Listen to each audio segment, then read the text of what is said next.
Você vê o investimento imobiliário como positivo na sua vida? Extremamente positivo, né? Apesar de que foi aquilo que você falou, né? Apesar de a gente estar num canal exatamente falando sobre imóveis, mas eu sou um cara na prática. E lá de trás, quando os apartamentos, né? A gente pagava uns valores menores do que a gente paga hoje, mas o mercado imobiliário é fantástico. É aquele pensamento assim, né? Eu tenho um apartamento bacana e moro de aluguel, mas gastei R$1 milhão numa Porsche. Eu não sei se você enxerga sentido nisso, mas na minha ótica, tá? Eu prefiro ter um apartamento que seja de R$1 milhão do que ter uma Porsche, talvez financiada ou não, mas morar num apartamento menorzinho pra dizer que eu tenho um puta carrão que não combina com esse apartamento, né? E isso eu sou muito grato até mesmo minha mãe, meu filho. A única coisa que não perde dinheiro é você comprar imóvel, vamos parar de gastar dinheiro com isso, vamos fazer aquilo. E aí, pelo fato da minha mãe gostar do tijolo, né, da obra, dessas questões, a gente sempre comprou um apartamentinho, foi comprando um, outro, pequenininho, maiorzinho. E aí hoje eu tenho uma rentabilidade boa em alguns apartamentos que eu tenho, em alguns locais assim de locação, né? Que eu entendia também que eu tinha que montar um pé de meia. Porque o cara tava dizendo que hoje não é legal você comprar o seu apartamento, não é legal você comprar a sua casa própria. Caramba, mas o sonho do brasileiro sofrido na vida é comprar um espacinho seu, meu Deus. Será que não tem que comprar?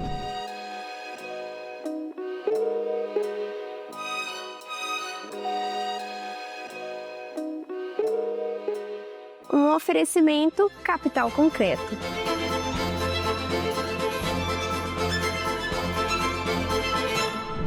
Olá pessoal, e hoje estamos aqui em mais um episódio Luxo Concreto, e hoje eu tô aqui recebendo uma pessoa que eu tenho profunda admiração. Gente, eu acompanho a carreira dele há anos. Sabe aquela pessoa fã de carteirinha? Até antes de eu começar a treinar, eu falava assim, meu Deus, como que pode uma pessoa conseguir ter prazer no treino? Até que eu entendi o quanto isso é importante, e eu quero dizer, e eu vou já fazer a abertura aqui, porque ele nem sabe o quanto ele influenciou na minha vida fitness para eu treinar e ter performance. Ele que é um atleta profissional, professor de educação física, empreendedor, criador do projeto A Força do Esporte e uma das maiores referências do fisiculturismo brasileiro. Ao longo de décadas, transformou o esporte em uma plataforma para incentivar a saúde, educação e oportunidades para milhares de pessoas. Recentemente, assumiu um novo desafio, a vida pública como deputado por São Paulo, levantando para a política pautas ligadas ao esporte, qualidade de vida, inclusão social e valorização dos profissionais da área. Mas o que pouca gente percebe é que construir essa carreira de alto rendimento tem muito a ver em comum como construir um patrimônio. No esporte, não existe resultado sem planejamento. E no nosso mercado também não. Nesse episódio, eu vou conversar com ele sobre performance, liderança, gestão de investimento, política pública, empreendedorismo. Olha só, gente, quanta coisa! E como a disciplina pode ser um dos maiores ativos para quem deseja crescer em qualquer área da vida. Felipe Franco, seja muito bem-vindo ao Luxo Concreto. Que honra ter você aqui. Obrigado pelas palavras. E muito feliz também de estar aqui presente hoje com você, Sofia. Sei que você é uma mulher empoderada e que já faz um trabalho específico nessa área da construção, né? Então, muito legal estar com você aqui adquirindo experiências. Antes disso aqui, a gente estava batendo um papo, eu estava fazendo uma consultoria, tá? Eu fico Quero muito saber feliz. como é que eu vou ganhar mais dinheiro. Não, e olha, isso é um ponto que, olha, quanta coisa você fez e faz na sua carreira, Felipe. E eu tive na Lesp, eu acompanho o seu trabalho ali, e eu li o quanto você faz pelas mulheres, pela comunidade. Como que, antes de tudo isso, como que começou a sua vida na educação física para entrar profissionalmente para competir? Porque isso é muito difícil. Como que foi essa sua jornada? Assim, o brasileiro ele já nasce muito competitivo, né? Então, a gente nasce também com a bola no pé. Então, a gente... Nem sei se a gente pode falar hoje que a gente é o país do futebol, né? A gente está passando um pouco de vergonha, tô que triste. triste, eu também tô. Muito, mas tudo bem. Vamos deixar para lá. Tudo bem muito não, né, gente? Mas tudo bem. Não tá muito bem, mas vamos ignorar esse processo aí. Os jogadores já estão em festas e curtindo, tranquilo. Só a gente que sofre. Sofia, então, eu comecei querendo ser jogador de futebol. Fui federado de salão, federado de futebol de campo. Via que precisava de uma estrutura maior de corpo, era muito magrinho, então assim, para chutar forte, chutar com as duas pernas, então eu via que tinha que ter um pouquinho mais de muscularidade. Quando eu entrei para fazer a musculação, eu também senti que a musculação me deu um upgrade muscular, assim, de potência, de força, de resultado mesmo em campo. E eu entendi que eu era apto, né? Tinha uma genética privilegiada, né? Então, eu falei, pô, se nada der certo aqui, eu quero continuar essa musculação aqui que eu gosto. Não pensando em ser atleta, mas um profissional de educação física. Eu acho que toda pessoa, assim, que tem o esporte dentro do coração, ele sempre pensa na área da educação física, né? Por mais que a gente sofre preconceitos relacionados a valores, né? De falar assim, pô... Minha mãe até dentro de casa falava, não, meu filho, escolhe outra faculdade. Meu pai falava assim, pô, será que isso aí vai te dar um dinheiro?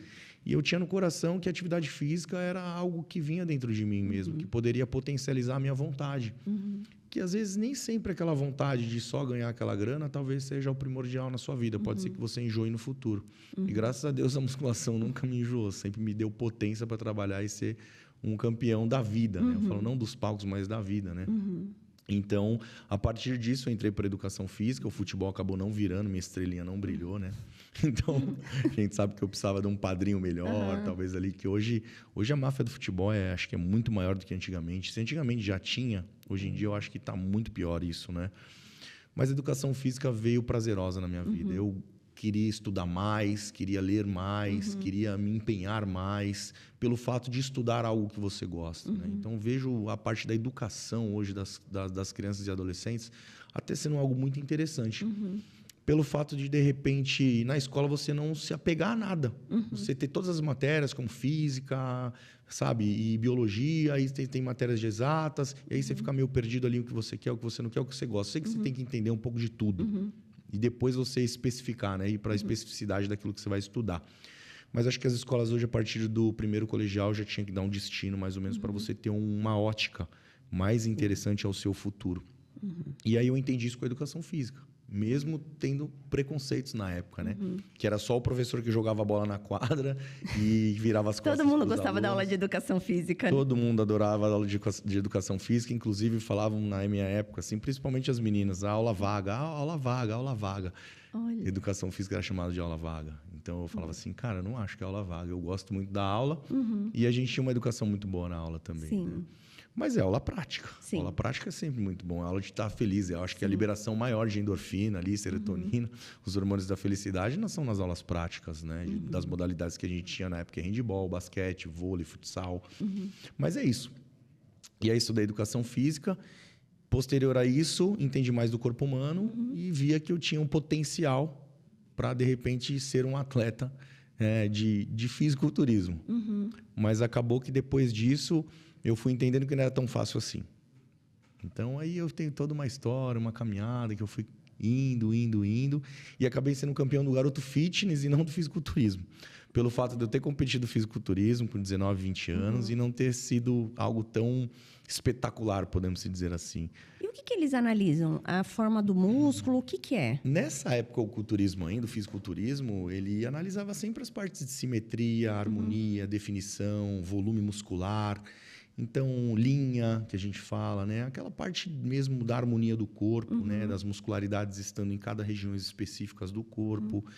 E eu via que eu tinha tudo isso em genética, mas não tinha volume. Fisiculturismo, na época, pra gente, era algo meio obscuro, né? Era só os caras da caverna, os caras que comiam 50 ovos por dia, 3 quilos de arroz, 2 quilos de frango.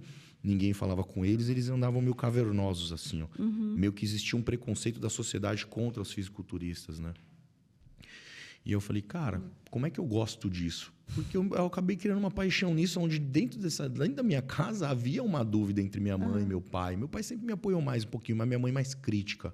Eu agradeço pela crítica, né? Sim. Mesmo os dois tendo essa visão base familiar, né? Que eu acho que estrutura familiar é um privilégio muito grande. Até hoje existe um preconceito de falar assim, é um esporte, isso, a pessoa parece que está não fazendo nada na academia. Às vezes eu estou na academia e falo, nossa, você vai para academia, tipo...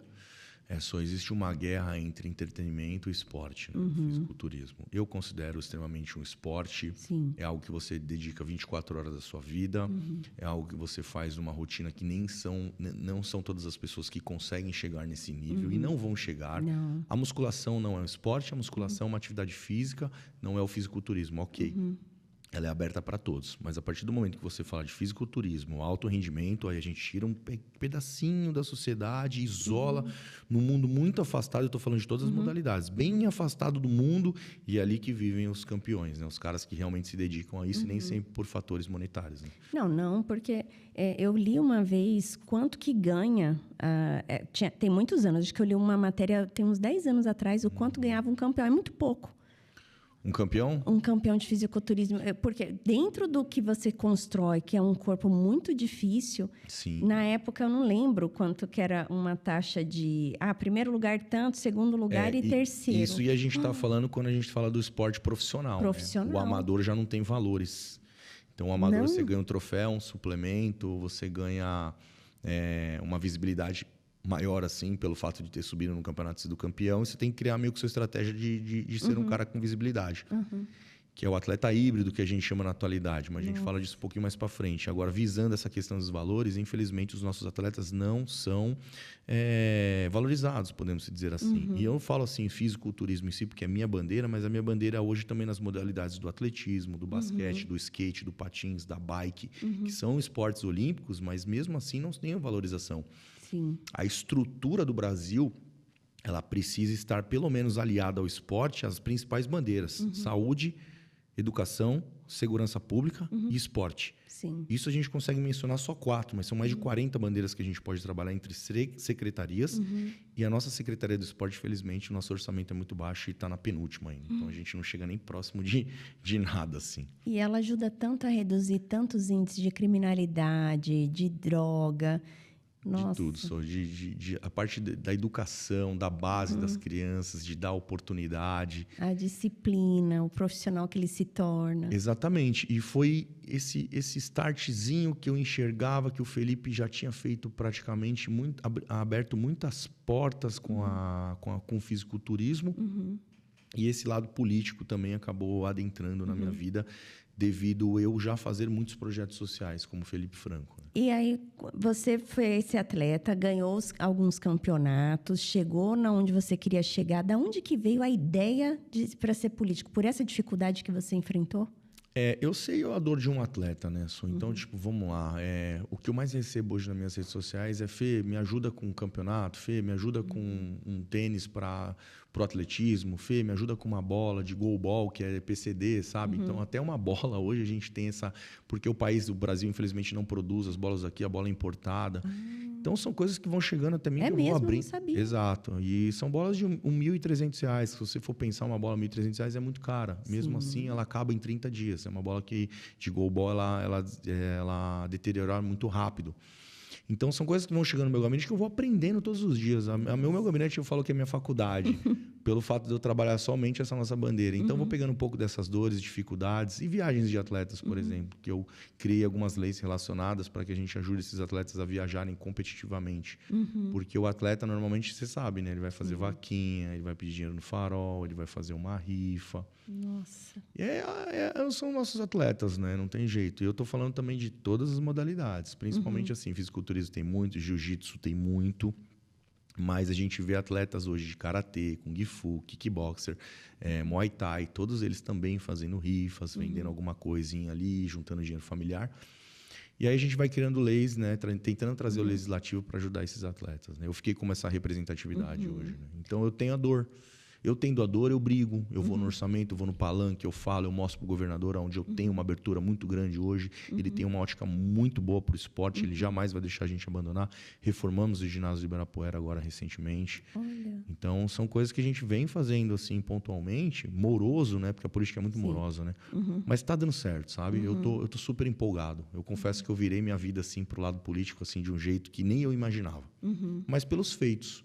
Sim. Então, porque todas as vezes que eu encontro alguém, fala: cara, você fez tanta coisa em 4 anos que não dá para acreditar. E eu, às vezes, eu paro para escrever tudo que eu fiz assim, ó. Eu falo: caramba, eu fiz muita coisa, meu. Então, no comparativo de alguém que está 8, 16, às vezes até mais dentro da política, não fez tanto quanto eu quis fazer em 4 anos, sabe? Você veio com um olhar na prática mesmo. Na prática, onde uma bandeira que era abandonada. Aí você fala assim: fez tanto porque ninguém fazia nada. Tudo bem. E não é bom, porque agora tem alguém que faça. Porra, ainda tá reclamando, né? Exato, então a gente está lutando, né? Eu dentro dessa linha de frente do Elas Constroem, é um ecossistema que eu criei com as mulheres de toda a jornada de incorporação. Eu falei, olha, uma das coisas que eu quero colocar é a saúde. E agora a gente vai ter o nosso primeiro encontro no Ibirapuera, ali na Praça da Paz, que é o Elas Constroem Saúde, que é o momento da mulher parar e lembrar que ela tem que fazer seus exames, que ela precisa fazer uma atividade física. Porque eu, como empresária, eu demorei muitos anos. Porque eu achava assim, eu não tenho tempo. É escritório, é fuso horário. Até que você olha... E eu falei assim, bom, eu não vou ter qualidade de vida. Meu médico falou, você não vai chegar aos 50 assim. Nossa. E eu queria ter começado antes. Eu comecei a treinar e ir para a academia, mas eu tinha uns 35 anos. Tem 6, 7 anos. É pouco tempo. É pouco. Então, o que a gente pode conscientizar, como muda a vida, como muda a... E foram 7 anos ininterruptos? Ininterruptos. Comecei lesma, né, parada, igual não sei o quê, fazia um treino por semana, depois 2, depois 3. Hoje eu treino todos os dias. Faço yoga, faço pilates. E eu defendo muito essa bandeira, porque eu vi o quanto melhora a pessoa como ser humano, sabe? Sim, não, mas eu acho isso fantástico na sua visão, só porque assim, quanto tempo a gente vai trabalhar, se desempenhar para o lado financeiro e a gente deixa tanta coisa de lado porque a gente entra num automático. O ser humano ele acaba entrando num automático que ele vai indo. Se ele parar, às vezes, ele fica doente. De tão automático que ele já está. Ele já se sente, por exemplo, eu trabalho às vezes tanto que eu paro no meu sofá e falo, cara, eu podia estar fazendo alguma coisa. Aí eu venho o meu outro lado do cérebro e falo assim para mim, calma, cara, veja tanta coisa que você faz. É o seu momento de estar aqui sem celular, sem fazer nada. Sim. Pega seu filho, vai brincar um pouco, faz alguma coisa, vai limpar a casa, desce na garagem, faz alguma coisa na garagem, tipo, aleatória do que eu já costumo fazer. Para sair um pouco daquele negócio que a gente fica numa loucura. Então, quando você é uma mulher que aos 35... 35. Aos 35... Eu falo porque eu deveria ter começado antes. Mas você se preocupou nova ainda. Porque tem gente hoje que eu converso, 50, 55 anos, não praticava nada. Eu era essa pessoa. Agora, você imagina, hoje você tem a sua conquista financeira, você tem sua paz, você tem sua integridade. Agora, assim... Será que a gente vai trabalhar tanto para depois ter que gastar esse dinheiro na saúde? E sabe o que me Quanto pegou? É positivo. Eu falei, eu quero ser uma senhorinha que eu consigo colocar a mala no avião, que eu consiga espirrar e não fazer xixi, porque isso... Gente, a musculação ela não é uma vaidade. E as pessoas elas ainda atribuem isso. Eu falo, não. Músculo é saúde. Sim. E eu comecei a construir isso na minha cabeça. E eu gosto de falar porque eu era essa pessoa preconceituosa. De olhar e falar assim, a pessoa vive na academia, o que ela está fazendo? Gente, você tem que se colocar na agenda. Porque o tempo passa e aí você fica doente, você fica numa cama, você não tem músculo, você não tem massa magra. Acabou. Exato. É por isso que eu te falei, né? Que... eu de manhã eu treino, cuido de mim, depois eu vou cuidar do resto. Porque eu preciso cuidar de mim primeiro, para ter saúde, para ter felicidade. Muito mais força. Mas muito mais força, mais vontade, sabe? É feliz, cheio de liberações hormonais positivas, né? A gente hoje praticamente, de tanto que a gente escuta falar de endorfina, serotonina, dos hormônios da felicidade, a gente tem que estar ali o tempo todo ali trabalhando a seu favor, né? Sim. E é o que eu falo, eu cuido de mim para depois eu poder cuidar da minha esposa, cuidar do meu filho, cuidar das minhas coisas, do meu trabalho, para ir tranquilo, né? E graças a Deus hoje eu tenho tempo para isso, né? Então, assim, hoje uma das coisas que eu mais corri atrás foi do tempo. Porque é o que a gente fala, né? Você pode ser bilionário, você vai comprar tempo? Não, você não compra um minuto. Você não compra um minuto, você não compra o segundo. Então, a gente tem que trabalhar em prol daquilo que a gente vê, que por mais que a gente se esforce no presente, a gente tem que estar bem no futuro. Sim. Felipe, você construiu uma marca muito forte. Quando a gente fala em Felipe Franco, já vem assim... A marca que você conseguiu construir com disciplina, com constância, com a pessoa imparável, com vai dar certo, com a saúde. Como que você conseguiu construir essa marca num mercado em que não era óbvio? E como você vê essa importância hoje na aplicação do que você faz na sua vida? Olha, eu acredito que, ao meu ver, né, eu como a marca Felipe Franco, o que me consolidou bastante foi fazer coisas que as pessoas não faziam. Que era coisa simples, que era ir treinar, comer direito, mostrar campeonatos, mostrar um lifestyle totalmente diferente da sociedade do que vivia. Que, por exemplo, eu como profissional de educação física, quando eu falava que musculação não era só fazer isso aqui, nem isso aqui, as pessoas não entendiam muito isso. O que eu mostrava mais? Eu mostrava o exercício, como deveria ser feito, como deveria ser uma pausa, qual a musculatura envolvida, qual a biomecânica exata do exercício. Então, eu me posturava como um profissional adequado e me valorizava em relação àquilo que eu fazia. Então, por mais que às vezes as pessoas falavam assim, professor da sala ali de musculação, eu me via como um professor igual o cara que é um faixa preta de karatê ou de judô. Que o cara, quando entrar dentro da minha sala de musculação, ele vai me saudar, ele vai fazer assim, ó.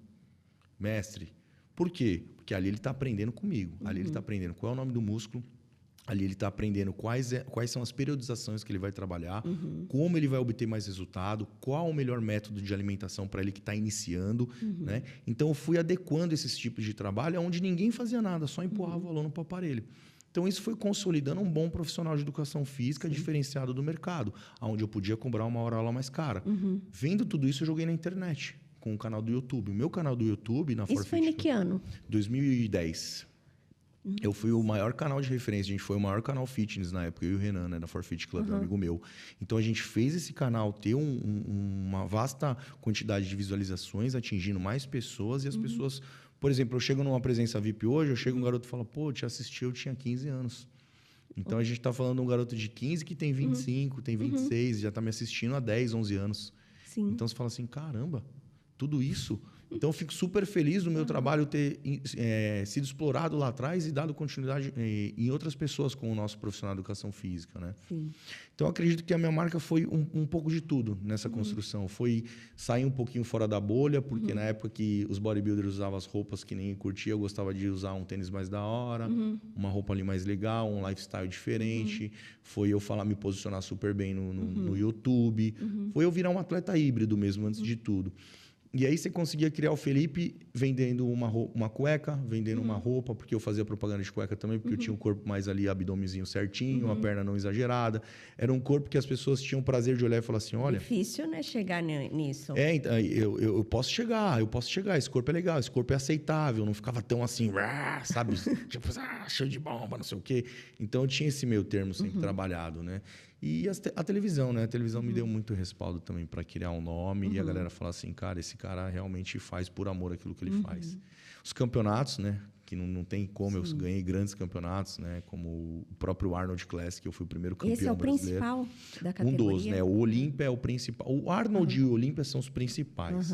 O Olímpia hoje é o nosso que não tinha um brasileiro ainda sido campeão. E a gente teve esse feito agora pelo Ramon Dino, que é um amigão nosso, que ele fez esse feito agora. A gente tem grandes atletas no Brasil, temos que valorizar todos, mas o Dino foi o primeiro campeão masculino nosso a ganhar essa medalha, né? Nossa.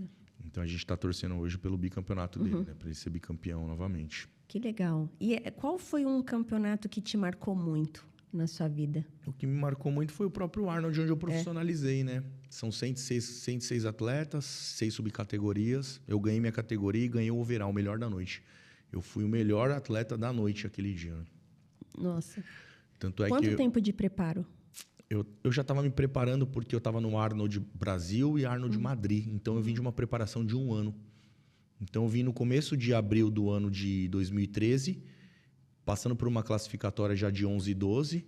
10 eu já tinha subido como garoto culturismo clássico. Então, eu vim desde do 10, 7, 8, 9... Aí depois vim 10, 11 e 12 e consagrei campeão depois de 6 anos para ganhar. Não come nada errado? Como que é a preparação? Porque eu vejo que até a água no dia para tomar é calculada. A competitiva, né? É muito alto rendimento, é sofrimento total, as questões de quantidade de água, negócio meio que cabeça. Então, assim, eu falo para as pessoas que quando lá atrás eu me abdiquei de coisas que eram normais, que era sair, que era ir em restaurantes, que era gastar dinheiro, que era você se posicionar em algumas coisas, e eu vivi um mundo sozinho, solitário. Onde eu tinha que negar festas, épocas boas, tipo, que a galera vai normal, e eu não podia ir porque eu ia competir. Que na época me deu uma parte duvidosa ainda. Pô, será que eu tô perdendo um teco da minha vida? Então eu tive a dúvida disso, de falar assim, cara, será que é tudo isso, esse negócio? Eu falei, cara, ou faz direito ou não faz. E aí eu levei, eu não faz... Porque com tudo brilhando, você na TV, abdicar em cima de um sacrifício muito grande, né? Muito grande, muito grande. Tanto é que teve épocas que eu ia para lugares que eu levava marmita, comia escondido, comia no banheiro, para não comer errado, sabe? Eu era meio, tipo assim... A palavra bitolado, né? Uma palavra muito forte. Para você, assim, né? porque você estava fazendo... Né? Eu era obcecado por aquilo que eu fazia e nada ia fazer eu errar, sabe? Só que deu certo. Sim. Se eu tivesse com essa dúvida e dado o valor para a dúvida e desistido, talvez eu não estaria hoje aqui contando essa história, entende? Sim. Então foi algo que me criou, me fortaleceu, me posicionou, podemos dizer assim, a criar a marca Felipe. Hoje eu tenho diversas marcas ao meu lado. Eu tenho marca de aparelho, marca de piso de academia, tenho marca de tênis, eu tenho marca de roupa, eu tenho marca de boné, eu tenho marca de manipulados, eu tenho marca de suplemento, eu tenho marca de praticamente tudo. Olha, na linha. É um nome muito forte. Eu sou patrocinado de tudo, assim, praticamente, hoje. E dentro do que você construiu, hoje, muitos profissionais eles vivem da rede social e colocam um patrimônio muito forte em cima disso. Você foi um dos pioneiros disso no canal. Como que você hoje consegue conciliar sua rede social com a vida pública, com tudo que você faz disso de empresa? Você ainda, porque hoje nosso público aqui ele é muito investidor imobiliário, que está nos assistindo no nosso canal. Como que você falaria para essa pessoa o quanto que a rede social ela é importante e o quanto a saúde dela é importante? Como conciliar tudo isso? Uau, vamos lá.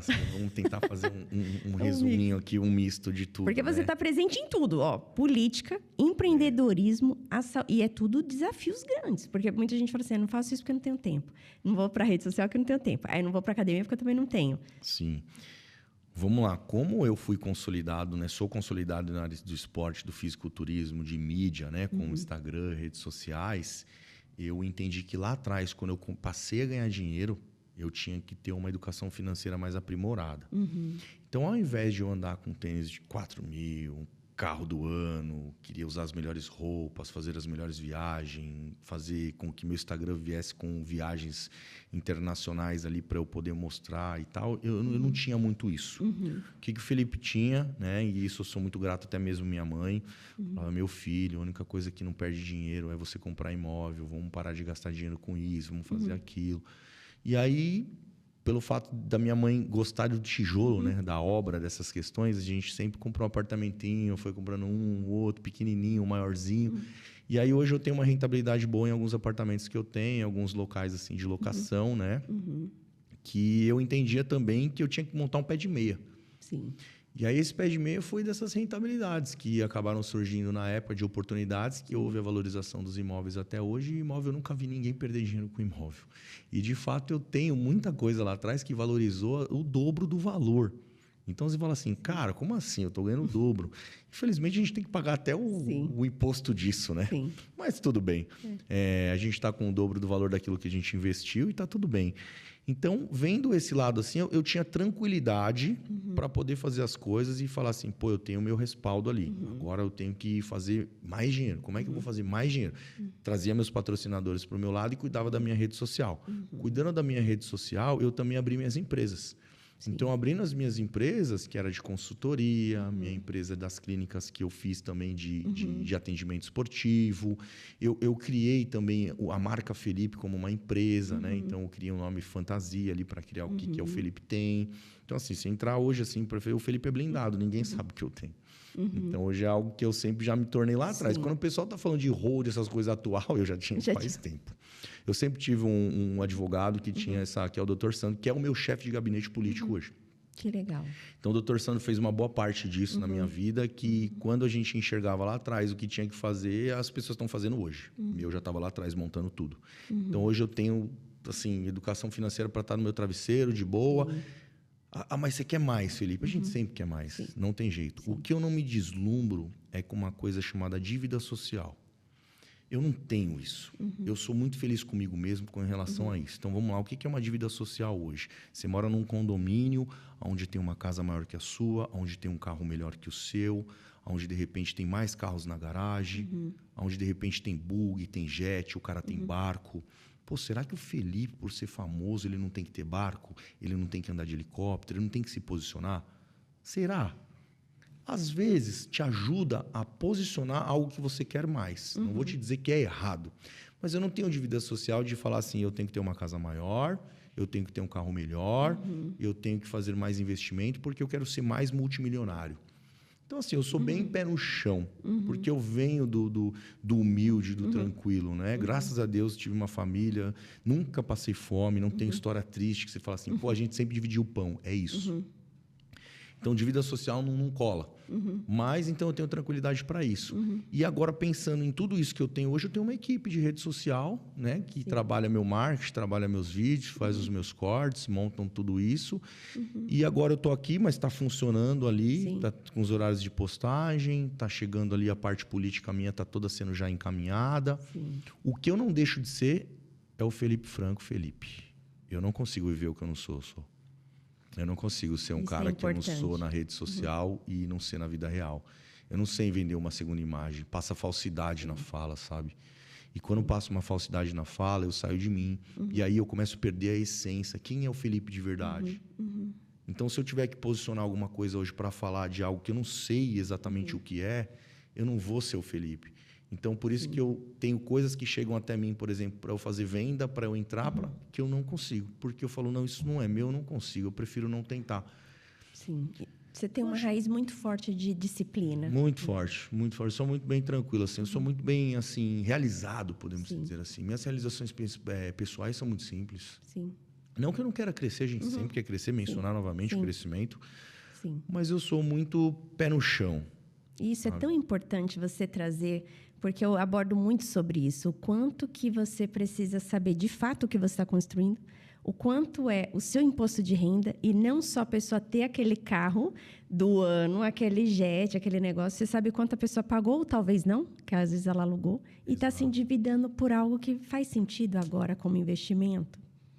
Para um posicionamento, o que retorna? Exato, é aquele pensamento assim, né? Eu tenho um apartamento bacana e moro de aluguel, mas gastei R$1 milhão numa Porsche. Pô, eu não sei se você enxerga sentido nisso, mas na minha ótica, tá?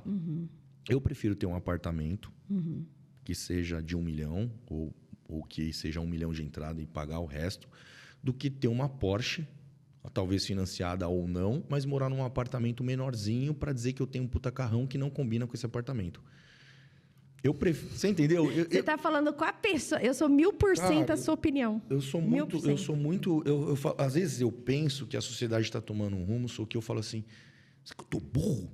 Tô errado em pensar desse jeito? Não. Porque às vezes eu falo assim, cara, será que eu me posiciono nisso? Porque eu acho que tá todo mundo doido, né? Que nem eu vou te dizer... Existem visibilidade diferente de cada um, né? Opiniões, perdão, de cada pessoa. Mas eu fiz um comentário numa postagem que eu fiquei 10 minutos pensando, posso, não posso, eu vou postar. Porque o cara estava dizendo que hoje não é legal você comprar o seu apartamento, não é legal você comprar a sua casa própria. Eu falei, caramba, mas o sonho do brasileiro sofrido na vida é comprar um espacinho seu, meu Deus. Será que não tem que comprar? Tem um momento certo para isso? Ok, você consegue ter essa ótica. Eu vi seu comentário. E eu curti. Eu escrevi lá, assinado dono do 5º andar. Sim. Porque eu falei, cara, esse cara trabalha no 5º andar, só pode. Eu comentei e eu curti esse seu comentário. Gente, um dado muito importante o que você trouxe. Que quando alguém vai lá e fala, não invista em imóvel... Eu sei que eu estou do lado de cá, minhas 6 empresas são de mercado imobiliário. Eu vivo o mercado imobiliário de ponta a ponta. Então, quando a Sofia vai falar de mercado imobiliário, a pessoa vai olhar... Não tem jeito. É igual o cara do consórcio, né, Sô? Mas vamos lá. O que o Felipe trouxe aqui é muito importante. O Brasil, ele foi colonizado. Todo país que foi colonizado, ele já tem uma tendência a valorizar tijolo. Estados Unidos, Brasil, todos os que foram colonizados, porque eles não tinham a terra, então a terra é segurança. Você não vai mudar isso na história. Então, o Brasil é um lugar, historicamente, que a pessoa ela consegue ter o seu primeiro apartamento na Idade Média 25 anos. Enquanto Portugal é 32. Todo país que colonizou é mais tarde e todo que foi colonizado é mais novo. Estados Unidos, 22 anos. Caramba! Inglaterra, que colonizou, 41. Olha só, porque é um comportamento. Aí, esse comentário, quando você colocou lá, como que você está colocando para a pessoa não investir o brasileiro? Aí eu trago um dado, gente. Quando você olha o mercado financeiro, o meu berço é financeiro. Então, a pessoa lá olha e fala, opa, você está falando besteira. Porque eu fui, né, tributarista, eu fiz a minha carreira em banco. E como que eu valorizo o imóvel? E aí eu sempre coloco qual o percentual da sua renda tem que estar em imóvel. Esse é um dado importante. Sim. Às vezes você é o seu primeiro 1 milhão, você vai comprar um carro. Sendo que você tem que olhar as pessoas que têm muito dinheiro. Mais perde ainda, né? É ativo ou passivo que você quer colocar? Exato. Então, uma linha bem rápida, assim. Nas instituições financeiras, para você ser rico, tem uma régua no mundo. Então, para o mundo, as áreas financeiras, considerar a pessoa rica, ela tem que ter $1 milhão aplicáveis. Lá no banco, num BTG, numa XP, ela tem que ter esse $1 milhão. Isso é mundo. Se isso, você é rico. Não importa o carro que você tem, a casa, é aquilo ali aplicável. Se você tem $5 milhões, você é multimilionário. Milionário. E se você tem as $30 milhões, você é ultra rico. A diferença do milionário para o ultra rico é justamente o investimento deles em imóvel. O milionário investe de 15% a 20% em imóvel, quando você olha quanto ele tem, e o ultra rico de 20% a 50%. Aí eu te pergunto, será que imóvel dá dinheiro? Né? Do patrimônio dele. Então, às vezes, essa pessoa ela pode ter uma Porsche de 1 milhão, mas quanto que ela tem em imóvel? Ela tem 100 milhões. Ah, não. Isso é perfeito. Entendeu? Isso... Por isso que aí a pessoa vai lá, está começando a vida e ela quer... Ah, não. Aí, e o mercado de luxo, 75% das pessoas, é o dado que você falou, não é do luxo. Eles querem mostrar que são. Olha que doença. É isso aí. Só 25% é. Então, gente, o que o Felipe está trazendo aqui é uma aula, muito cuidado. Eu vejo bobeira. aquela pirâmide, né? Aquela pirâmide do 0,5% lá do bi, depois o multimilionário, o rico, o que é, né? É assim, a gente vê os números que tem ali, né? Que a gente, assim, pensa, pô, a gente tá falando, às vezes, de um cara que tem uma renda per capita dentro de casa em torno de 30, 40 mil, que às vezes é considerado média baixa, não, média alta, média alta. Então, você vê a porcentagem é, tipo, muito alta na pirâmide. Muito alta. Então, você vê que a população inteira do Brasil, infelizmente, a gente sobrevive isso. Sim. Por isso que eu levanto da minha cama, eu falo, nossa, Deus, obrigado. Eu tenho saúde, tenho isso, tenho aquilo. Minhas condições mentais hoje são muito fantásticas, perto do que a gente vive, né? Porque é muito doido. Então, a gente tem que agradecer, correr atrás, lógico. Mas eu acho que tem que ter essa visão mesmo que a gente está conversando aqui, de saber aonde que você... Em qual momento, Felipe, você parou e falou assim, vou para a área política? Olha, porque você, né, como empresário, porque é um desafio, né? Eu poderia estar tranquilamente na área do empresarial, fazendo mais business, trazendo mais retorno até, trabalhando um pouco mais as redes, o YouTube. Eu larguei o YouTube. Infelizmente, eu voltei a retornar agora, né? O canal Fê Franco Pro, quem quiser me seguir lá, pô, me ajuda lá, porque eu tô fraquinho de novo, mas tô indo. Então, eu acabei largando o meu YouTube e foquei diretamente na área política. Então, eu sofri muito preconceito em relação a isso no início. Mostrei o que está sendo feito, está sendo bem quisto, bem valorizado. Então, a galera está acompanhando, né? Nossa galera específica. Não tirei o meu nicho do esporte, mantive. Não quero brigar em pautas de direita, de esquerda, o que é o melhor, o que não é. Tenho minha opinião, que eu sempre falo, sou centro-direita. Prezo para as coisas que eu valorizo, que são família, valorização pessoal, você ter meritocracia. Então, normal, sabe? A gente ajudar o empregador, né? Que é quem tem a empresa e contrata diversos funcionários abaixo do imposto para ajudar as empresas. Então, é isso. A minha visão é essa. Eu venho disso. Eu venho de esforço. Eu venho de dedicação. Eu venho de abdicação, né? Então, a minha visão é essa. Mas a área política mesmo veio quando eu senti que o Felipe Franco, a marca, já ajudava muita gente no social. Porque eu dedicava o valor dos meus dinheiros no site, das minhas roupas para o social, do meu site para atleta, para campeonatos, para ajudar alguns atletas. Meus prêmios da Growth, tinha campeonato que eu ganhava R$50 mil de premiação por campeonato. Eu cheguei a ganhar 150 mil. Eu doei todos os meus valores para os atletas que não tinham condição. Então, eu já fazia isso como Felipe Franco. Mesmo vendo que 50 mil é um bom valor, você fala assim, não. Só que assim, me retornava tanto em volta que eu falava assim, cara, esse negócio aqui parece muito, muito prático para mim. Você dá dinheiro e retorna dinheiro. Então eu sentia que isso tinha tanta coisa. Eu falei assim, o que eu posso fazer mais para ajudar mais pessoas? Foi quando veio a pandemia. A minha academia ficou 4 meses fechada. E eu tinha que pagar meu aluguel, meus funcionários, tudo. E eu falei assim, nossa, que momento que eu vou ter que brigar aqui para falar que essa academia é essencial e a gente tem que brigar por ela. Eu fui para a rede social.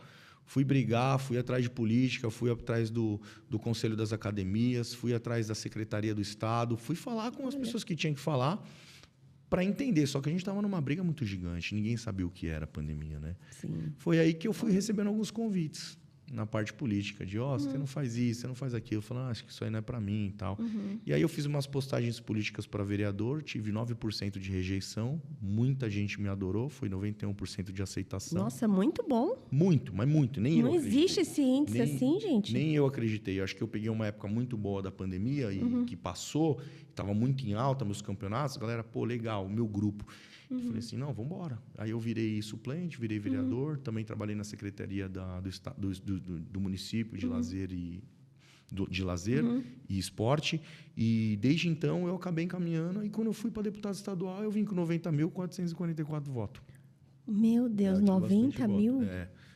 E aí é agora muita coisa. Eu tenho uma pretensão assim de trabalhar o esporte ainda, estou na bandeira, não quero ser pré-candidato a deputado federal. Tenho um número expressivo para voto para isso, mas prefiro ficar no Estado. Não quero virar Brasília, são 513 deputados. Eu prefiro trabalhar no meio dos 94 que a gente tem aqui. Política é muito difícil, mas a gente está num momento que a gente precisa todo mundo se adequar e olhar direto para o seu candidato. Então, presta atenção no seu candidato, identifica as coisas que ele está fazendo, veja se ele tem algum podre relacionado ao que já existe na parte política e faça a sua própria análise, né? Sim, e um ponto, né, importante para você que está nos assistindo, analisa mesmo como o Felipe falou, porque é o que eu te pergunto, como empresário, você já tem o seu nome, é muito complicado quem já construiu tanto chegar na política, porque você tem o que perder, entendeu? Exato. É um legado que você já tem. Na balança, Sofia, eu coloquei na balança exatamente isso, inclusive com o meu chefe de gabinete, o Dr. Sandro.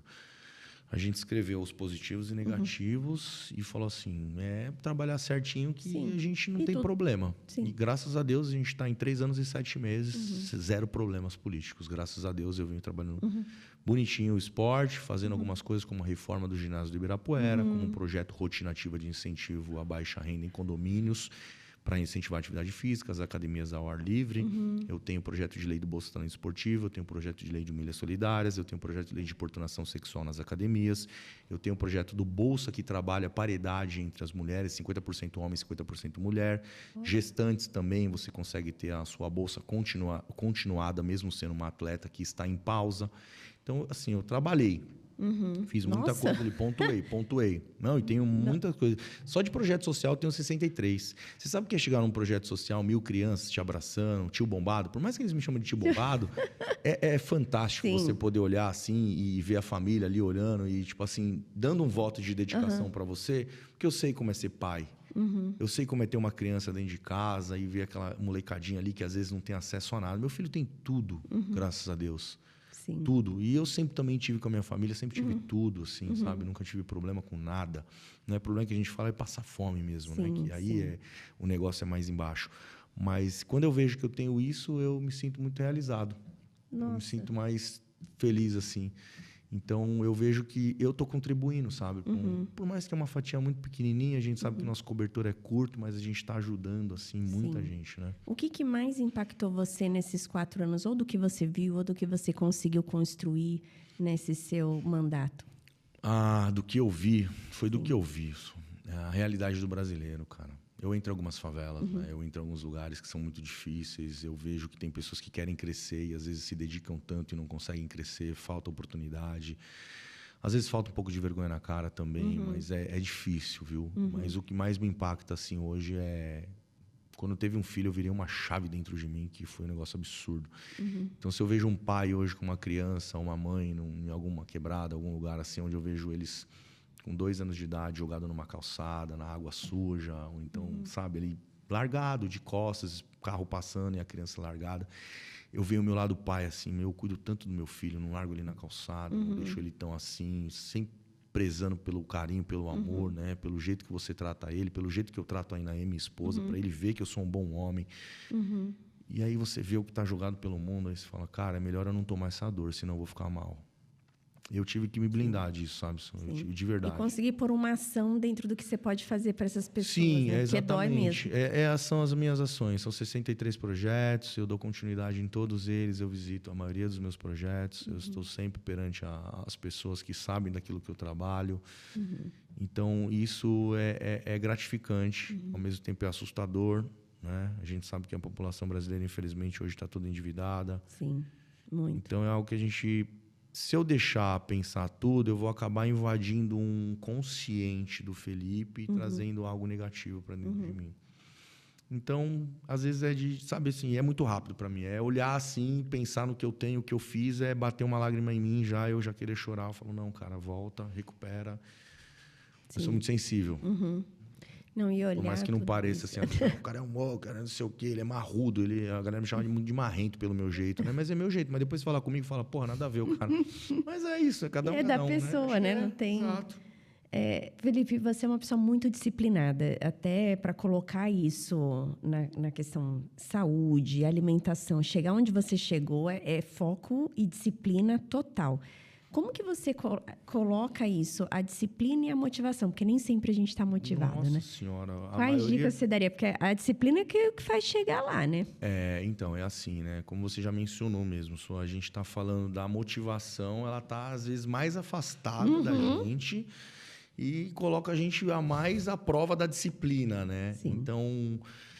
o que eu fazia assim comigo mesmo, né? É entender que quando a gente não quer alguma coisa, a gente está saindo da nossa zona de conforto. Então, quando você sai da zona de conforto, você está fazendo algo que vai te propiciar o bem e alguma coisa positiva para você. Então, nem sempre você tem que ficar na parte motivacional, sabe? Porque você está criando um vínculo de disciplina que você vai se cobrar e vai entrar no automático. Quando você entra nesse automático saudável que eu tô falando, porque tem gente que às vezes entra no automático e fica doentio, né? Eu, como atleta, eu ficava um lado mais doentio mesmo, assim, porque é auto-performance. Hoje eu tô falando mais fora disso. Não quer dizer que eu não posso tomar um vinho na minha casa, ou que eu posso sair com meus amigos e tomar, de repente, uma bebida, ou que eu posso comer uma pizza, ou que eu posso pedir um hambúrguer, comer uma batata, eu posso chegar no self-service, fazer um prato onde eu queira comer uma carne mais gordurosa, como cupim, que eu gosto muito. Né? Então, assim, um arroz com feijão. Feijão eu adoro. Eu não comia feijão, eu não tomava leite, eu não comia coisas que... Porque quando você é atleta, você fica meio paranoia nas coisas. Então, assim, você tem que entender que a disciplina ela vai te criar algo dentro de você que vai ser uma casca que, ao mesmo tempo, vai te proporcionar muitas coisas boas. E quando a gente fala de disciplina, não estou falando por resultado corporal, só fitness, não, abdômen, gominho, não. A gente está falando de uma disciplina onde você vai completar 4 anos de faculdade, onde você vai mandar mais 2 anos de pós-graduação, onde você vai se especializar ou vai fazer um doutorado. Eu estou falando, assim, de disciplina, onde você vai acordar todos os dias de manhã e você vai para o seu trabalho, você vai cumprir sua jornada de trabalho, você vai voltar para casa, você vai cuidar da sua família. Que é aquele negócio que a gente vai entrando no automático e, ao mesmo tempo, tem que ter a válvula de escape. Sim. Você tem que ter sua válvula de escape, né? Então, teve uma fase agora da minha vida que eu peguei alguns domingos e fiquei mais relaxado, que eu opto por ficar mais relaxado nos domingos. E aí eu via que eu, a Inaê e o Vitor, a gente estava indo muito pro shopping de domingo. Eu falava, nossa, amor, nossa vida é só o shopping agora, todo domingo a gente vai no shopping. Vamos fazer alguma coisa diferente? A gente fala assim, mas como? No sábado, às vezes, você trabalha, não dá para viajar. E sobra o domingo. A gente faria o quê no domingo? Ia para o interior, ia para a nossa casa na praia, fazer alguma coisa assim, bate e volta. Falei, não sei, mas a gente ficou num automático que eu falei assim, caramba, mano, será que minha vida é só o shopping mesmo? Por quê? Porque no shopping eu como uma comida boa, eu tomo um vinho bom, eu vejo meu filho se alimentando bem, eu levo ele para brincar em algum lugar, eu vejo a Inaê feliz, eu tô com ela. Então, eu falava assim, cara, mas... tem alguma coisa errada, será que eu não tenho que passar mais tempo com eles? E aí eu comecei a decidir assim, algumas coisas também aleatórias, sabe? De passar mais tempo, porque eu posso escolher o tempo, desde que entre daquilo que eu trabalho, né? Apesar de eu entrar no ano eleitoral agora, eu estou viajando muito, né? Então, pra você ter uma ideia, eu rodei 2.000 quilômetros em 4 dias, né? 2.000. Visitei 15 cidades, 16 cidades, né? Nossa. E aí você volta... E agora você se reelege. Eu tive que combinar com o Xuxa, né? Porque ele queria ficar 15 dias fora de casa, né? O Xuxa é meu assessor que tá aqui do lado, né? E eu falei, Lucas, não dá pra gente ficar 15 dias fora de casa, cara. A gente vai ter que... Eu até empolguei pra ficar, mas depois eu senti 4 dias o que era longe do Vitor, da minha esposa. Sim. Eu falei, irmão, vamos fazer 7 dias? 6 no sábado, no domingo a gente volta? Eu falei, vamos, então vamos. Então agora vai ter dias que eu vou ficar 6 dias fora de casa. Eu fiquei 4 agora, rodei 2.000 quilômetros. Eu vou fazer 6. 6, aí volto, faço 6, volto, faço 6, porque a gente vai entrar a gente está em pré-campanha. Sim. Eu sou pré-candidato novamente, né? E para quem quer acompanhar você, as suas questões todas políticas, seus projetos, como que faz para te acompanhar? Eu tenho 2 redes, né? A rede principal, que é o Fê Franco Oficial, tem o link lá dentro, onde tem todas as minhas marcas, todos os meus sites, tudo lá dentro. Mas você pode acompanhar pela A Força do Esporte. Força do Esporte é uma rede social onde eu só trabalho postagens políticas e do que eu venho fazendo. Mas legal. quando eu posto minha agenda, eu posto no Fê Franco Oficial pra galera saber onde eu tô. Sim. Queria aproveitar já também falar dos meus embaixadores. Hoje eu tenho mais de 2.000 embaixadores em várias cidades. E esses 2.000 embaixadores representam um pouquinho do meu trabalho em cada cidade que a gente tem. São 645, eu tenho embaixador espalhado em todo o estado de São Paulo. Uau. Esses embaixadores levam um pouquinho dos feitos que o Felipe faz para o esporte, levando o meu nome e me esperando nas visitas. Então, nessas visitas, eu já estou chegando na cidade, a gente tem 3 embaixadores que já estão ali rodando com meus líderes e falando, o Fê vem, o Fê vai treinar, o Fê vai gravar vídeo, o Fê vai no podcast, o Fê vai na rádio, o Fê vai na TV. Então, todas as coisas locais, ele vai no jornal local. Então, tudo que eu faço nas regiões, eu vou espalhando assim para minha galera já ir fazendo um trabalho junto comigo, né? Que legal, Fê. Eu quero convidar quem à sua frente para estar com a gente no Elas Constroem. Pô, porque que legal. a questão de saúde, você vive isso. E é uma coisa que eu quero muito conscientizar a mulher. Eu estava lá, fui homenageada. Muito obrigada, na Lespe, como as mulheres que fazem Mais que seus merecido. movimentos. E eu vi quanto você impacta a vida dessas mulheres. A emoção delas, o que você ajudou. Gente, não é só você ir lá e ver um post. É a sua vida, o que você vive mesmo e constrói. Sim. Parabéns. Obrigado. A gente vai deixar tudo aqui na descrição. E já fica aqui o convite, não dá para dizer não ao vivo, né, gente? Aqui gravando, né? Então, eu já quero ali... Porque, justamente, eu tenho essa rede de mulheres e eu quero que elas tenham essa consciência do esporte. Porque não precisa ficar doente para você ver que precisa fazer, sabe? E sem falar que o esporte, ele resgata muito, né? Resgata muita gente, né? Então, assim, eu falo que é uma ferramenta transformadora, que a gente utiliza dela, às vezes até pouco, pelo fato da gente poder criar mais políticas públicas, que a gente consiga resgatar mais pessoas. A gente tem que colocar isso em evidência, tem que promover, é preventivo. Então, a gente tem que, aos poucos ali, ir informando a galera, passando as informações corretas, né, para que a gente incentive mais pessoas, né. Tem dados, né, de praticantes de musculação, praticantes de atividade física. Hoje a gente tem metade das pessoas ainda que não praticam nenhum tipo de atividade física. Nossa. Então, são dados que a gente vê que ainda as pessoas... Não é que não se preocupam às vezes, mas foi como você mencionou, Sofia. Você falou assim, eu não tenho tempo para isso. Então, a gente vai escanteando um pouco isso. E aí, quando vai ver, você vai se cuidar só como o brasileiro fala, quando a água já está em cima do umbigo, né? Quando a gente está quase se afogando aqui, a gente vai pegar e falar assim, preciso cuidar disso aqui. Sim. Então, é importante que a gente comece a se cuidar antecipadamente para a gente ter músculos, para no futuro a gente ter mobilidade, como você falou. Sim, né? isso se é você muito for ver importante. o funcional da nossa vida, é isso que a gente faz. Levanta uma cadeira, senta no sofá, né? Pega uma toalha no chão, uma sacola, volta do mercado, sobe uma escada, entra num carro, sai de um carro. Então, a dependência disso é dificultosa, né? Então, é bom a gente se preparar para isso. Sim. Todo mundo vai chegar, né? E tudo dando certo, você envelheceu. Exato. Só que você não está se cuidando para isso. O quanto é importante você se cuidar da sua velhice, praticando atividade física. Sem dúvida. Fê, você trouxe um ponto muito importante sobre... Você colocou que, vindo ali da sua mãe, um investimento em tijolo. Né?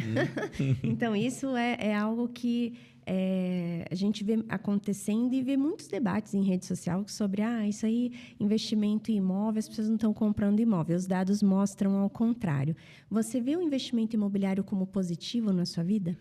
Extremamente positivo, né? Apesar de que foi aquilo que você falou, né? Apesar de a gente estar num canal exatamente falando sobre imóveis, mas eu sou um cara na prática e lá de trás, quando os apartamentos, né, a gente pagava os valores menores do que a gente paga hoje. que tem aquele memezinho, né? Que vai falando assim, eu não vou comprar um apartamento agora não, que tá caro. Aí você espera mais 1, 2 anos, aumentou. Aí você fala, não vou comprar agora não. Aí espera mais 1, 2 anos. Aí você vai pagar mais do que você tá pensando agora. Sim. Não que agora seja o melhor momento. O melhor momento é sempre aquele que você esteja respaldado para estar fazendo tal atuação. Então, assim, se você tem como fazer isso no momento, é legal que você esteja precavido disso, né? Sim. Mas o mercado imobiliário é fantástico. Ao meu ver, por mais que a gente vê, às vezes, uns coaches falando, mas você está com o seu patrimônio imobilizado. Mas como assim estou com o meu patrimônio imobilizado? Porque se você quiser o seu dinheiro líquido, você não tem no momento. Tudo bem, mas se eu pôr para vender, eu tenho. Mas demora 6 meses para vender. Ok, mas eu tenho ele ainda com uma taxa maior daquilo que eu investi. Né? Eu tenho ele com a valorização. Sim. Mas tudo bem, ele está ali. E se tiver locado? Tiver locado, está me dando renda. Então não está imobilizado, está me dando renda. Né? Então eu sou muito dessa questão do investimento do mercado imobiliário. Até vou fazer uma pergunta aqui para a gente contextualizar isso, né? Acho que é legal. Eu vejo assim que investimento. Vamos falar de alguma terra assim meio que no interior assim, né? Que eu vi que está valorizando. Itupeva, Itu, Sorocaba, Boituva, essas regiões assim têm valorização. Jundiaí. Você acha que hoje você vê um condomínio, assim, por exemplo, que tem um pedaço de terra que seja interessante ali, está vendendo em torno de uns 300, 400 mil reais. Você compra aquilo, monta uma casa, gasta mais 1 milhão, 1 milhão e 200, uma casa de 280 metros quadrados, podemos dizer assim, com uma piscininha, e a gente vende isso depois a X valor. É um tipo de investimento, demora um pouco mais, mas a gente sabe que vende e vai te dar uma rentabilidade no futuro de X valor. Ou você prefere indicar uma pessoa que compre casinhas de aluguéis? Por exemplo, o Toguro, eu falo dele, 200 casinhas de aluguéis. Essas 200 casinhas eu gastei X valor. Esse dinheiro no banco talvez esteja rentabilizando, às vezes, maior do que ele está utilizando agora, investindo nas casinhas. Mas você vê algum tipo de diferença entre esses investimentos? Adorei essa pergunta. É porque é uma dúvida minha. Adorei. Porque, olha só, é um ponto importantíssimo. A casinha lá no interior para você comprar um lote. Eu colocaria aqui vários viés, porque eu dou aula de viabilidade do que você tem que olhar para ver se faz sentido ou não. Show. Então, quando você vai olhar um terreno no interior, você precisa olhar qual o desenvolvimento da cidade naquele entorno. Se o condomínio ele vai ter um desenvolvimento onde estão comprando, onde vai crescer. Só aquilo ali. Só aquilo ali. Tem um projeto de metrô, não importa se esse projeto está lá para entregar daqui 10 anos, daqui 5. Tem dinheiro privado? Tem, porque se isso chega naquele bairro, um metrô, vai ter ali o comércio acontecendo. Vai ter um comerciante local que vai pôr uma lojinha, você vai fomentar aquilo ali. E é isso que valoriza a região. Então, você não valoriza sozinha aquele lá. Comprou o terreno, estou valorizando, não. Vai dobrar, vai triplicar. Não, a conta não é essa. O ponto é quando você investe num imóvel desse, mesmo que essa demora de chegar à cidade nessa região, chegar à cidade, essa valorização demore mais, você nunca vai perder dinheiro, porque a pessoa que faz a conta fala, mas Selic está 15, Sofia. Só que você não está vendo a inflação. Se você investe hoje 100 mil no banco, Selic está 15, está me dando isso daqui. Tá, só que o poder de compra não é mais esse. Está inflacionando. E o imóvel, ele corrige com a inflação. Então, é diferente. Primeiro ponto, analisa o que vai ter ali naquela região nos próximos 5 anos. Certo. Analise se tem projeto, parte sempre. Locomoção, hospital, mercado, shopping. Quais são os projetos disso no entorno? Vai valorizar mais a curva naquela região. Por isso que próximo a metrô sempre tem uma valorização maior. Por causa de mobilidade. A pessoa fácil fala, não, eu vou comprar um apartamento, vendo o meu carro porque eu consigo ir de metrô. Certo. Até desafogar. Então, isso é pro lote. As 200 casinhas para você investir, é melhor do que essa aqui? Depende. Porque não é bom você colocar tudo num projeto só. Porque a localização, para você ter a locação dinâmica, varia. Hoje, no Brasil, a média de aluguel é 0,4. Baixo, né? Só que aí você vai olhar que não é só isso, porque tem a valorização do imóvel. Sim. Aí que torna atrativo. Por mais que você é o dono do imóvel. E alguém fala, Sofia, 0,4, o banco dá. mas não está dando a valorização. Sim. Se você comprou um imóvel que é 300, daqui 5 anos ele não vai ser 300. Não, foi porque isso o que aconteceu terreno é comigo. mais caro. Meus imóveis, todos eles valorizaram. É isso. Então, você olha que, ao mesmo passo, se a Selic tivesse mais baixa, esse imóvel de 300, como as pessoas compram mais, estaria 600, não estaria 300. Então, vale a pena você comprar numa taxa de juros alta, a depender da negociação. Você consegue a valorização do bem mais baixa. Certo. Então, nem os 200 e nem o lote aqui está errado. Só que você pode olhar como você diversifica. Então, vamos supor, você tem ali 2 milhões em patrimônio. Então, você pode, desses 2 milhões estar parado, ele está te rendendo 50 mil por mês. Esses 50 mil por mês, qual percentual você investe em mercado imobiliário? Essa é a conta. Se você vai colocar 10 mil para o lote e 10 mil para parcela, para você ter essas unidades para chegar nas 200, isso é o que faz mais sentido. Entende? Então, você tem que olhar a primeira coisa, quanto você tem parado, quanto que isso rende parado e como você alavanca o patrimônio no imóvel, não só numa coisa. Entendi. Eu adorei. Vou tirar outra dúvida. Não, claro. Vamos lá, a gente tem os 2 milhões, a gente está falando ainda de um rendimento de 20, colocando hoje nas taxas atuais, 22 mil, vamos lá. Eu tenho 22 mil reais por mês na valorização atual da CDB, CDI... Sim. LCA, LC. Tem algumas taxas ali, assim, tesouro, coisas que eu já faço. Fixo, que é uma renda fixa. Que eu já faço investimento, que eu sei, beleza, estou lá com os dois, está me dando 22, está tirando ali, está dando os seus 19, 18, alguma coisa, porque tem o imposto imposto de renda. Aí você fala assim, pô, eu uso esses 2 milhões para investir nessas casinhas que você falou, no terreno, ou eu faço um consórcio? Aí é outro. Eu sei que é um outro papo, mas não, assim, mas isso é importante. Como eu sei que você desse ramo, eu vejo tanto cara falando assim, o consórcio, eu faço 6 consórcios e aí eu vou pagando, aí eu vou tirando contemplação em pouquinho, ou eu faço um só de 2 milhões, não vou usar o meu capital, o meu próprio capital vai pagar meu consórcio. Sim. Só que quando a gente fala de consórcio de 2 milhões, a gente está falando aí, às vezes, de consórcio de 240 meses. Sim. 15, 18, às vezes 20 anos pagando. E o consórcio, ele é muito bom.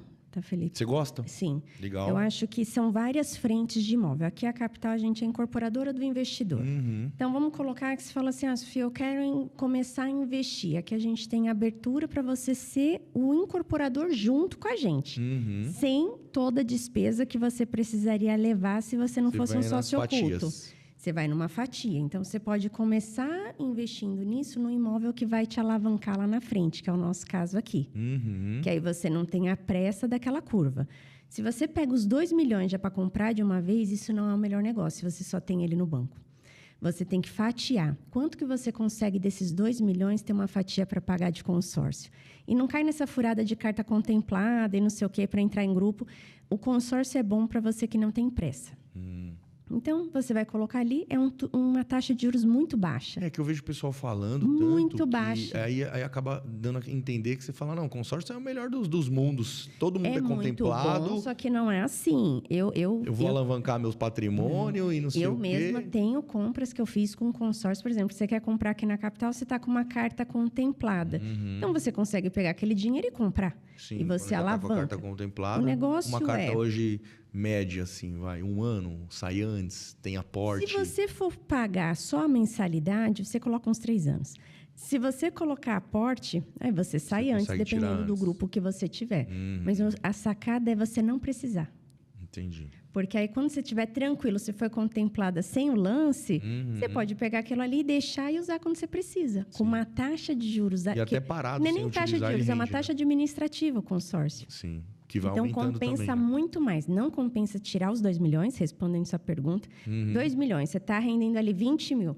Pega os 20 mil, você coloca uma taxa de 30% consórcio daquele rendimento, 30% um ativo bruto, que a gente fala assim, para você fazer já um investimento em algo seu, agora, porque o consórcio é longo prazo, e 20% no que você pode fazer de aluguel. Você dilui esse lucro dos 20 mil, dos dois, e você faz patrimônio, mas não tira ele. Entendi. Então, o negócio é você manter não... meu capital e deixar o dinheiro trabalhando. É isso que, às vezes, uma pessoa de mercado financeiro fala, e num corte curto, as pessoas não entendem, que fala, vai ficar imobilizado. Se a pessoa, ela pega tudo que ela tem é uma casa, 5 milhões, ela compra uma casa de 5 milhões, isso não é a melhor saída falando financeiramente. Sim. Porque se você precisa, quanto que custa essa casa? Você vai ter imposto, você vai ter IPTU. Não, se der uma dor de barriga, você entendeu? Não tem Agora, um capital guardado ali para você manter como se fosse uma empresa. Uma pessoa que tem 5 milhões investido, qual é a casa dela ideal para ela comprar? Legal. O patrimônio dela tem que ser ali até uns 30% em imóvel.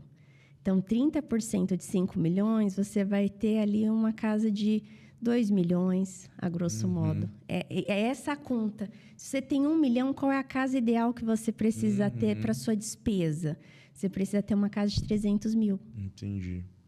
Perfeito. É isso o mercado financeiro. Querendo ou não, eu tenho meus 700 rendendo, estou com o meu trabalho. Dinheiro. Aí dos 700 você faz uma parcela dos 700 mil ali, uma parcela de R$1.000 de consórcio, outra parcela... Mas você tem o seu imóvel aqui.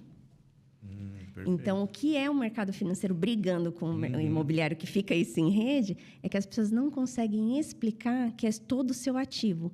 Perguntaram para mim quando um influenciador aqui em Alphaville comprou uma casa e ele falava que não para não comprar a casa. Não compra casa, não compra casa, não compra casa. De repente, ele comprou uma casa, sei lá, de 40, 50 milhões. Comprou? Comprou. Aí foi aquele rebuliço. Ficou os 40 milhões na casa. Um Estadão e falou, Sofia, você pode dar uma entrevista para falar que esse influenciador financeiro falou que para não comprar e, de repente, ele comprou? Eu falei, eu não posso, porque eu não sei quanto que ele tem, se foi bom negócio ou não, eu não sei. Eu sei o quanto divulgou uma casa que ele comprou. Mas dentro do período que ele falou para não comprar e que ele comprou, tem 4, 5 anos. Você muda a sua vida em 4, 5 anos. Ah, não, sem dúvida. Eu achei que ele tinha para rendimento. Depois. Lógico, é. Casou, juntou-se patrimônio. Sim. Então, quanto que você tem e quanto representa esses 50 milhões na sua fortuna? Por a casa de 40. Ainda você entendeu? 60 trabalhando para ele. A gente está falando de 600 mil. E juntou patrimônio. Então, e quanto que ele tirou de caixa para fazer isso? Será que ele comprou esses 40 com consórcio? Exato. Como que ele comprou? Ele comprou à vista? Dificilmente.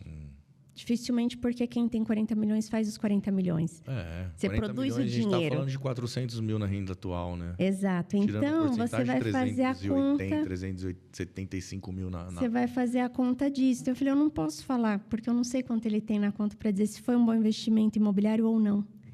Porque é muito de acordo com a realidade do que você realmente tem no banco. Então, isso é a conta. Ele comprou... Não sei quanto que ele tem de patrimônio nisso em imóvel. O ultra rico, o milionário, ele tem de 30% a 50%. O Donald Trump tem 52% em patrimônio imobiliário.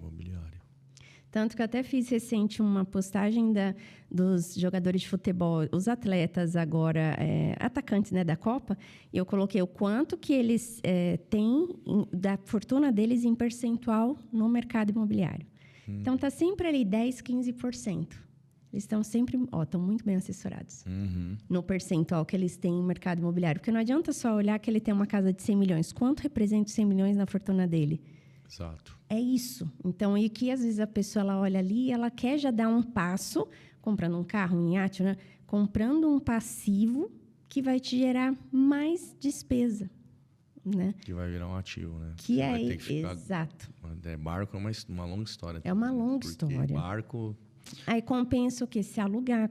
Aí tem que fazer uma análise, né? Mas a sua pergunta foi muito boa. Eu faço muito. Eu já tive vontade de ter uma coisa assim, mais assim, e depois fiz as contas. Quando você vai olhar... E eu falei, eu prefiro pagar 16 pau para dar um rolê no barco no final de semana do que gastar muito mais barato. 3 milhões numa Azimuth 2003, 2004, que vai me dar um trabalho absurdo, não, mas todas dão, mas as mais antigas mais ainda. E o custo de marina disso? Marina, de 60 pés. Equipe, combustível. 30 pau por mês gasta. Se você pegar isso daí, um exemplo, a gente tem aqui alguns projetos formatados para investidor, que vai te dar um rendimento que passa 20%, 25% ao ano. E não é pirâmide, você tem um ativo imobiliário, você não tem o risco. Isso é muito melhor. Não é demais, eu mesmo vou querer investir aqui, depois muito você melhor. Vai me mandar. Não, isso porque a pessoa ela vai olhando... De boa? você vai olhando, você vê o momento de entrar correto do que você está fazendo aquilo ali. Então, isso é muito, muito bom. Mas adorei suas perguntas, adorei. Obrigado. São dúvidas reais minhas mesmo. Porque às vezes eu faço leitura, às vezes eu vejo no Instagram. E quando você tiver qualquer dúvida em imóvel, pode... Sofia, isso é bom? Porque eu consigo te olhar, que é isso que eu faço. Analisar de fato. Não, só vou perguntar agora sim. Sofia, onde é que eu ponho dinheiro? Aqui, Fê. Aqui vai dar, aqui vai... Sim, porque o dinheiro, ele não leva desaforo. Não. Minha mãe sempre me ensinou isso pra mim. Nunca faça desaforo por dinheiro. Às vezes tem coisa de moeda em casa, assim, que às vezes você fala, tá largado. Falou, não, amor. Sim. Pega um cofrinho, põe toda a moeda dentro do cofrinho. E agora eu tô ajudando ensinando meu filho também. Isso é muito importante. Eu faço o Vitor guardar as moedinhas dele, o meu medo ainda de pôr na boca, ainda já desde pequeno ensinando a não pôr na boca. Mas a hora que chega numa padaria melhorzinha, que tem um monte de brinquedo, eu falo, cata seu dinheiro e compra. Saiba o valor do dinheiro. Exatamente. Isso é importante. Você vai trabalhar? Eu não vou trabalhar para ficar te bancando. Pega seu dinheiro, aí o que eu faço? Eu pago, mas eu arranco as moedas dele de dentro do potinho dele. Tá vendo? Tá leve, para ele ver que ele tem um número menor. E aí ele começa a ter essa educação já. Sim. O Brasil, ele não tem educação financeira nas escolas, o que deveria ser obrigatório. Deveria. Eu acho que estava até estudando já um pouco dessas pautas na parte da educação. Porque isso é muito importante. Importante. Por isso que eu falei hoje do primeiro, segundo, terceiro colegial, já devia direcionar um pouco mais os alunos para um lado mais assim do que vai mais querer técnico, aprender. É que aqui na rede pública e do Estado já é mais difícil, né? Eu visito, eu faço algumas visitações em escolas, cara. Eu fico, às vezes, com pena, assim, sabe? Às vezes até do professor. Mano, a galera de costas pro professor. Galera eu vi recente um aluno colocando vidro, né? Pro professor eu vi esse cara. É difícil, é difícil. É uma guerra. Fê, indo para nossa pergunta final, eu sempre trago uma pergunta para os nossos convidados, que é de uma coisa que eu acredito muito, sobre como você faz o outro se sentir. Você é essa pessoa, que as pessoas gostam de estar bem na sua presença, saúde, você está sempre ali querendo buscar e tirar o melhor da pessoa, mostrar que ela pode. O que é luxo para o Felipe Franco? Luxo? Luxo. Nossa, a palavra luxo, se a gente for olhar hoje nas redes sociais, está toda distorcida, né? Na minha ótica, ao meu ver, luxo hoje é ter uma família, você ter tempo para sua família, você poder se dedicar a coisas que você gosta, a ter sentimentos. As pessoas hoje ocuparam seus sentimentos com coisas banais, ao meu ver. Então, a partir do momento que o meu sentimento é um sentimento de ver o meu filho correndo, de ver minha esposa bem, de ir nas casas dos meus pais, de poder ajudar um familiar, de poder criar um vínculo ali onde eu sei que eu estou tranquilo e trabalhar em prol de todos. Eu acho que luxar para mim é isso, não é só a parte material, sabe? Material é bom, né? A gente não pode ser hipócrita de falar que a gente não quer andar num carro bom, de a gente não quer ter uma boa casa. A gente não, isso é normal, né? Acho que faz parte do trabalho duro de cada um, né? Mas eu gosto de enxergar esse lado, de sentir. A emoção, para mim, é um luxo. As pessoas não têm felicidade mais com as coisas. Sim. Felicidade é você tomar um banho quente, é você descer na sua mesa da sua casa e tomar um bom café. Não importa se seu talher é de ouro ou de prata. Sim, o que importa é o que você está sentindo naquele momento, sabe? Que você tenha ainda discernimento de ter Deus dentro do seu coração e poder, em algum momento, conversar com Ele, Ele te mostrar um caminho. Pode demorar, mas Ele vai te mostrar. É você não desacreditar da palavra. Acho que são os principais elementos dentro da minha vida hoje. Eu amei. Que resposta, é verdade. Eu acredito em gênero, número e grau. E para quem nos acompanhou até aqui, queria que o Felipe deixasse a sua mensagem final. Minha mensagem final é de agradecimento, né? De estar aqui com você, uma pessoa tão conceituada, tão bem-sucedida, empoderada, que dá força para as mulheres, que incentiva, que motiva outros profissionais, outras mulheres em casa. Pessoas que estão querendo ter crescimento, investimento, né? Então, agradecer a todas as pessoas que estão nos vendo agora, né? E dizer que o seu maior investimento é você mesmo. Então, assim, quando você tiver que investir em alguma coisa, investe em você. Porque esse investimento em você, ele vai te retornar em coisas futuras e vai te aliviar um buraco do seu futuro.